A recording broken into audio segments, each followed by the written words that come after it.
الدولة الوحيدة في العالم بدون فقراء. هذا مكان لا يوجد فيه أشخاص فقراء. حتى لو لم يكن لديك وظيفة ستحصل على بدل شهري يبلغ حوالي 2000 دولار.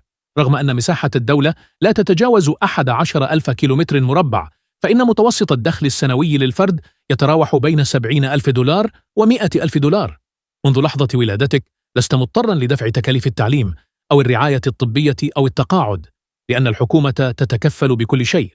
يعمل السكان هنا بمعدل 3 ساعات يوميا، ويعملون أكثر من أجل المتعة وليس لكسب العيش. بسبب وفرة النفط فإن النفط هنا أرخص من الماء.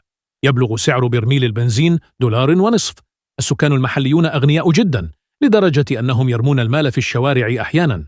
يمكنك أيضا الاستمتاع بإطلالة جميلة على الخليج، لأن المنطقة غنية بالموارد النادرة.